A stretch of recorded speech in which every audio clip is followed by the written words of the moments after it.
চাপ দিয়েছেন আপনারা আর এটা মূলত কী কী বিষয় নিয়ে আজকের এই মিটিংটাতে যারা বিধায়ক প্রাক্তন বিধায়করা এসেছেন এবং বিভিন্ন দলের নেতৃত্বরা এসেছেন, কী বিষয় নিয়ে এখানে আলোচনা হয়েছে? অ্যাকচুয়ালি আমরা কালকে একটা অল পার্টি মিটিং ডেকেছিলাম, যেখানে কাউন্টিং ডে, পোস্টপোল ভায়োলেন্স এইসব নিয়ে একটা আলোচনা হয়েছে।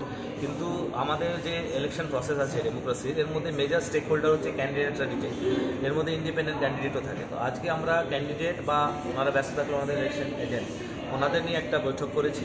বেসিক্যালি আমাদের তো একটা সিকিউরিটি অ্যারেঞ্জমেন্ট, একটা প্ল্যান বানাতে হয়। তো ওনাদের যে কি পয়েন্ট অফ ভিউ, ওনারা মানে সিকিউরিটি হিসাবে কাউন্টিং হল বা ফ্যাসিলিটি হিসাবে কী কী চায়, ওনাদের যে মতামত ওটা আমরা জানার চেষ্টা করেছি। তাছাড়া ওনাদের এই আশ্বাস দিয়েছি যে এরকম যেটা একটা হিস্ট্রি আছে ওরকম হবে না, এবার peaceful counting and post-poll violence আমরা অ্যাভয়েড করে পিসফুল রাখবো। ওনাদের দায়িত্বটাও বোঝানো হয়েছে যে ওনারা নিজেদের এজেন্টদের বা নিজেদের সাপোর্টারদের ওনারা বুঝিয়ে রাখবে। তাছাড়া এটা পুলিশ প্রশাসন, আমাদের ওসি সাহেবরা সবাই ছিলেন, আউটপোস্টে ওসিরাও ছিলেন। তো আমরা বলেছি পুলিশ প্রশাসনের আমরা নম্বর শেয়ার করব, ইন কেস যদি এরকম কোনো ঘটনা হয় মানে আমরা দ্রুত যেতে পারব। তাছাড়া ইলেকশন কাউন্টিংয়ের দিন কী কী মানে রেস্ট্রিকশন থাকবে এটাও ওনাদের বোঝানো হয়েছে। আর ফাইনালি ওনাদের ক্লিয়ার কাট বলা হয়েছে যে প্রশাসন কিন্তু ক্লিয়ার কি যে কোনো রকম নিউসেন্স বা উচ্ছৃঙ্খলতা বরদাস্ত করবে না, আর খুবই শক্ত হাতে আইনি ব্যবস্থা নেবে। তো এই মেসেজটা যেন ওনারা নিজের সাপোর্টার, ভোটার, ক্যাম্পেনার যারাই আছে এই পর্যন্ত পৌঁছিয়ে দিতে পারে, এটাও বলা হয়েছে।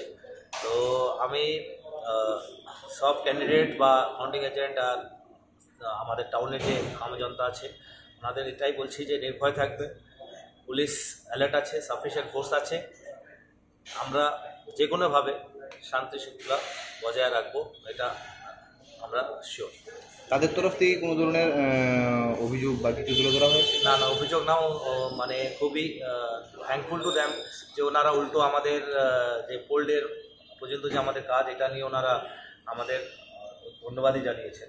তো এটাতে আরও রেসপন্সিবিলিটি বেড়ে যাচ্ছে, কেন কি যখন অল পার্টি সবাই আমাদের পুলিশের আর ইলেকশন কমিশনের কে ধন্যবাদ জানিয়েছে সুস্থভাবে ইলেকশন করাতে। তো আমাদের কাউন্টিং ডে বা কাউন্টিং ডের আগে পিছনে যে ভায়োলেন্সের যে স্কোপ থাকে, এটাতে আরও দায়িত্বটা বাড়িয়ে দিয়েছে। আমাদের ওসি সাহেবরাও দায়িত্ব নিয়ে এটা এনশোর করবেন যে নিজের এরিয়াতে যেন কোনো রকমের কোনো অপ্রিয় ঘটনা না হয়। যদি হয় তো ওটা রেসপন্স টাইম কম থাকে, আর অ্যাকশন এত সিভিয়ার থাকে যে আগামী ইলেকশনে যেন মানুষ ওই উদাহরণটা নিতে পারে যে এই রকম অপ্রিয়কর ঘটনা যারা করেছে তাদের এরকম আইনি শাস্তি পেয়েছে।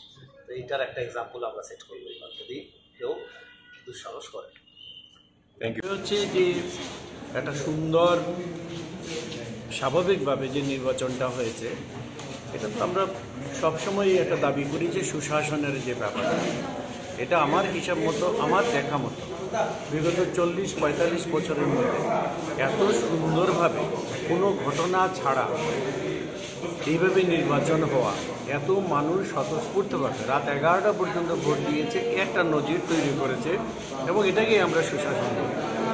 আজকে এসডিপিও সাহেব বিভিন্ন দলের প্রতিনিধি, এমএলএদেরও ডেকেছেন, প্রার্থীদের ডেকেছেন, যে ধারাবাহিকতা তৈরি হয়েছে সেটা কিভাবে ইলেকশনের মানে কাউন্টিংয়ের সময় এবং কাউন্টিংয়ের পরবর্তী সময় যেভাবে সুন্দরভাবে থেকে শান্তি শৃঙ্খলা বজায় থাকে সেখানের জন্য প্রত্যেক রাজনৈতিক দলের কর্মী প্রতিনিধি তারা যেন প্রশাসনের সাথে সহযোগিতা করেন।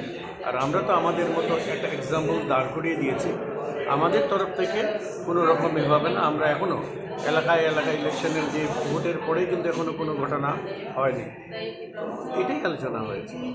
স্যার, আপনার এখানে তো ভোট হয়েছে, সকাল থেকে ভোট হয়েছে অনেক লাইন, কী বলবেন সার্বিক পরিস্থিতি নিয়ে আপনার এলাকাটা?